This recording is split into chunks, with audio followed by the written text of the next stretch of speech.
Hi guys, wanted to talk to you about your assignment.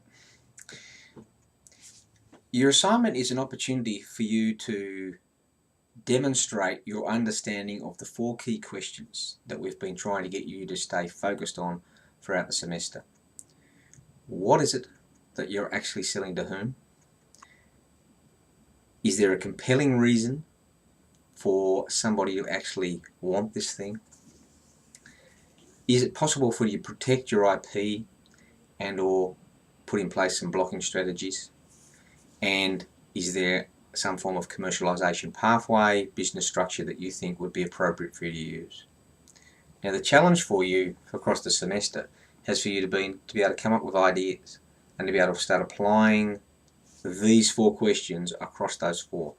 In your presentations we've been asking you to do that. In the discussion of the business plans we've been asking you to do that, and then we're now asking you to do that in relation to the case studies that we're going to discuss over the last 3 workshops. So the assignment really is just your opportunity to stand up as an individual and demonstrate to me that you understand how would I actually think about this notion of what it actually is that I'm selling and to whom it is I'm selling it to.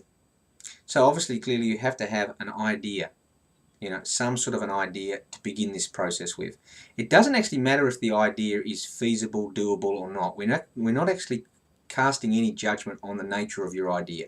If you tell me you've created a pill that will make everyone in the world be at peace with each other, that's fine. I'll accept that you actually have the technology to create that pill. Given the pill now exists, what actually is it that you're selling to whom? Is there a compelling reason for anyone to actually want this thing? Can you protect it with IP and or blocking strategies?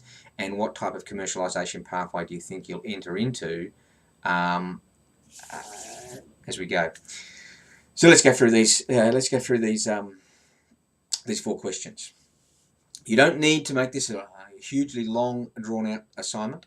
I've said 10 pages in the unit outline, but that's a guide. Don't go longer than that. Some people will be able to do this in 3 or 4 pages. It really depends on the nature of your idea and how concise you can be.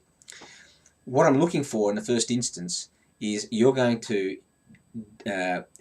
explain and provide your judgments in relation to these questions for your idea. I want to know on what basis you've actually researched your idea. All right? Is it just your hunches? Is it just talking to people? Is it looking on the internet? It doesn't really matter. There isn't a preferred research methodology for you, but I want you to explain how it is that you've come to the findings that you've come to. All right? If you've just drawn them up in the last 5 minutes, well, then if that's what you've got to tell me, that's what you've got to tell me. But don't tell me you've gone off and done a lot of research if you haven't done it, because it'll be obvious in reading what you've actually put down there. If you want to reference the nature of the research you've done, that's fine, and that'll help me to understand exactly where you've been and what you've done. Okay, you've got an idea. That's the starting point. And don't worry about the quality of your idea beyond the fact that it's unique, it's novel, it's interesting. Okay, you've got an idea, that's that. First of all, first question, what are you selling and to whom? You should be familiar with that now. I don't want you to tell me that you're selling a pill. I want you to tell me you're selling something. What is it? What's the intangible nature of what it actually is you're selling? All right? Get down to the nitty-gritty of it. To whom? Don't tell me it's for everyone in Tasmania. All right?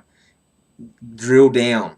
Think about the case we've just done with the furniture maker. Think about those sub-markets. Exactly who is it you're trying to get to? Okay? You've got 5 marks which are up for grabs for your justification of how you've researched this thing. 5 marks in relation to what you're selling to whom. Okay. Then we want to know about the existence of a compelling reason. All right. Are there any fear, uncertainty, doubt things that you can actually trade off to determine that there actually is this compelling reason why someone would want this? Again, 5 marks there.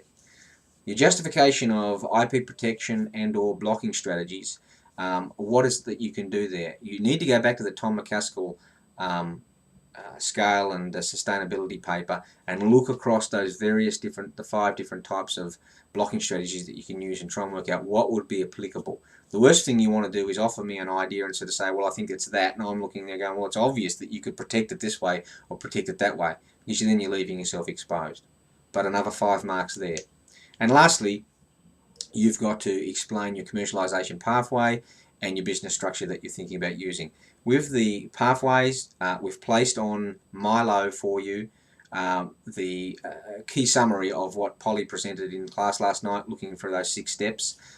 So work your way back through those and see if you can make sense of how your idea would fit in that particular process. What's the strategy you think that you're going to use to take this thing through to the marketplace? And when we talk about your business structure, are you going to do this as a sole trader? Are you going to do this as a company, a proprietary limited? Are you going to do this as a partnership?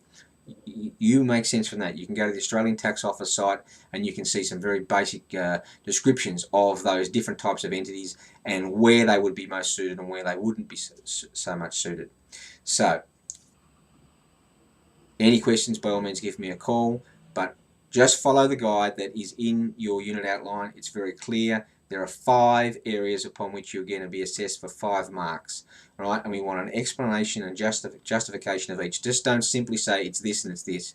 We want to know why you believe that, okay? We want to know how your mind has arrived at that position to say it's this or it's that, all right? So reflect upon what it is you're doing. Give us that discussion about how your mind has travelled from this point to that point, okay? Lastly, please do not plagiarise anything. Whether you realise it or not, it is absolutely obvious to us as assessors when something comes to us that's been cut and pasted off the internet. One, either because you've tried to cover it up and and then it doesn't make any sense. 2, because things stand out and from other sections of your work. And 3, because it just looks like it is. Okay, use your own work. There's nothing to be gained from actually finding someone else's idea and trying to retrofit it into this. Just come up with an idea, trust yourself, and work your way through the process. Any queries, any problems, by all means, just give me a tingle. Good luck, and looking forward to seeing what you guys actually come up with. Cheers.